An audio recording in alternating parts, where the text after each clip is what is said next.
নমস্কার বন্ধুরা, ঋতুপর্ণার ঘরকন্যার একটি মিনি ব্লগে সবাইকে স্বাগত জানাই। আজ ভূত চতুর্দশী, মানে হচ্ছে 30শে অক্টোবর।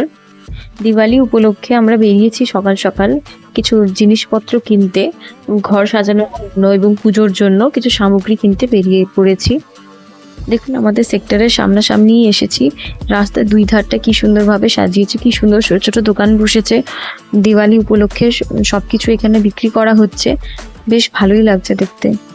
এই ভিডিওটা দিতে আমার অনেকটাই দেরি হয়ে গেল, কারণ শরীরটা ভীষণভাবে অসুস্থ হয়ে পড়েছিল কালী পুজোর পর, তার জন্য আর ভিডিওটা দেওয়া হয়নি। কিন্তু আমি তো সব রকমই ভাবেই চেষ্টা করি যে আপনাদের সাথে সব কিছুই শেয়ার করার, যতটা যাই আমি সেলিব্রেট করি আর কি, যাই আমি যেমনভাবেই কাটাই, সে বড়োভাবেই হোক বা ছোটোভাবেই হোক। কিন্তু শরীর অসুস্থতার কারণে আমি ভিডিও বানাতে পারিনি। এখনো হয়তো আপনারা আমার গলার আওয়াজ শুনলে বুঝতেই পারবেন যে হ্যাঁ, শরীরটা বেশ ভালোই, মানে এখনো সুস্থ হয়ে উঠিনি ভালোভাবে। তাই আমি ভীষণভাবে ক্ষমা চাইছি আপনাদের কাছে ভিডিওটা এত লেট ছাড়ার জন্য। তো চলুন শুরু করা যাক। দেখুন, এই দোকানটিতে কি সুন্দর করে সব জিনিস রাখা আছে। আমার যা যা জিনিস দরকার ছিল আমি এখান থেকে নিয়ে নিয়েছি সব কটা।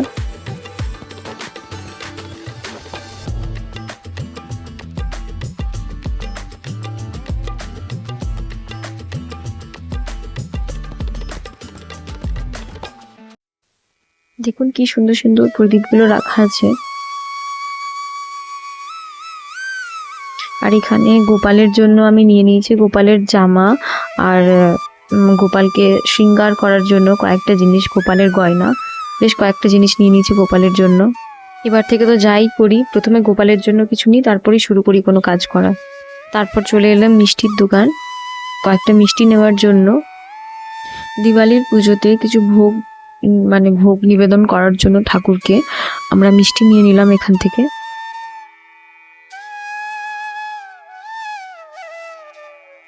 মিষ্টি কেনার পর চলে এলাম আমরা ফটকার দোকান। দেখুন এখানে কত বড় একটা ফটকার বাজার বসেছে, বেশ অনেকটা জায়গা জুড়ে, একটা মাঠ জুড়ে বসেছে, চারিদিকে শুধু ফটকারই দোকান।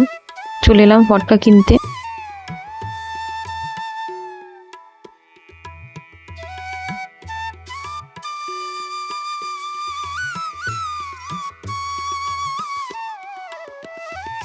এই দেখুন আমাদের ফটকা নেওয়া হয়ে গেছে, ফটকাও নিয়ে নিলাম আমরা।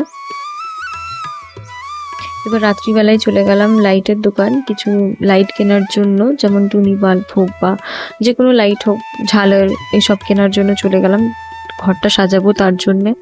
দেখুন এই দোকানটিতে কি সুন্দর সুন্দর লাইট আছে, খুব ভালো লাগছে দেখতে। শিবলিঙ্গর মধ্যেও লাইট আছে, কি সুন্দর দেখতে লাগছে।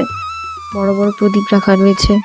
দেখুন শহরটা কি সুন্দর সাজিয়েছে, এটা সব আমার সেক্টরের সামনেই, কি সুন্দর লাগছে দেখুন চারিদিকটা।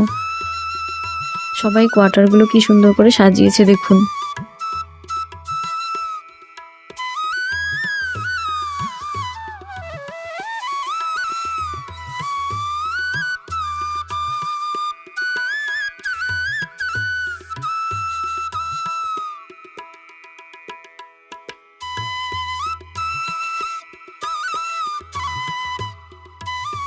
এবার পরদিন দেওয়ালির পুজো শুরু করলাম।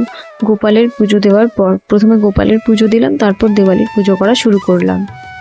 তারপর প্রদীপ জ্বালিয়ে দিলাম, প্রদীপ জ্বালিয়ে ছাদের মধ্যে একটু দিয়ে দিলাম।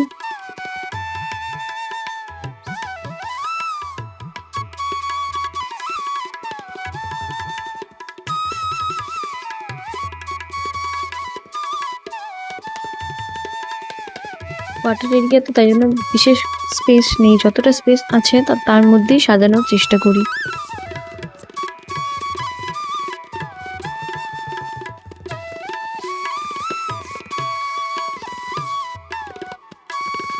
তারপর একদিকে মোমবাতিও জ্বালিয়ে দিলাম, দুই দিক দুরকম ভাবে সাজিয়ে দিলাম। আর এই হলো আমাদের রুম। আমাদের রুমগুলো আমি বরাবরই এরকম ভাবেই সাজিয়ে রাখি। পুজো টুজো সব কিছু করার পর চলে গেলাম আমরা নিচে ফটকা ফাটানোর জন্য। বেশ আশেপাশে সবাই মিলে আমরা ফটকা ফাটাচ্ছিলাম।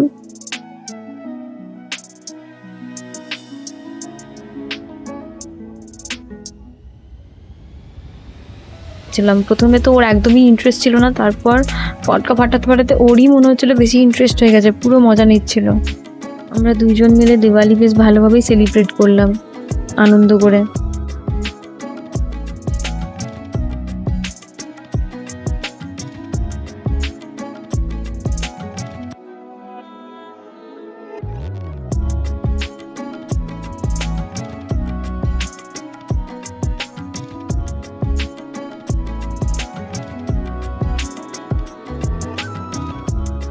তারপর আমার নেবারদের সাথে একটু আড্ডা মেরে একটু ফটকা ফটকা ফাটিয়ে চলে গেলাম আমরা কালীবাড়ি।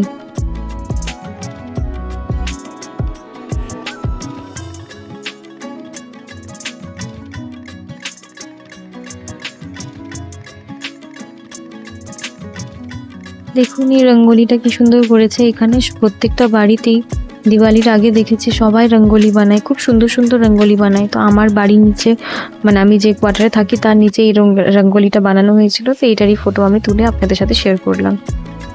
ব্যাস তারপর বেরিয়ে গেলাম আমরা কালীবাড়ি। এইবার প্রথম বছর যে আমি এখানে আছি। এর আগের প্রত্যেকটা বছর আমি বাড়িতেই থেকেছি দিওয়ালিতে। এই ফার্স্ট ইয়ার যেখানে আমি দিওয়ালিটা এখানে সেলিব্রেট করছি। আমি জানতাম না কালীবাড়িতে এত বড়োভাবে কালী পুজো করা হয় রাত্রিবেলা পর্যন্ত। এইবার দেখে আমি তো ভীষণ সারপ্রাইজড, আমার ভীষণ ভালো লেগেছে। এই হলেন আমাদের মায়ের বিগ্রহ, মা দক্ষিণা কালী এখানে আছেন।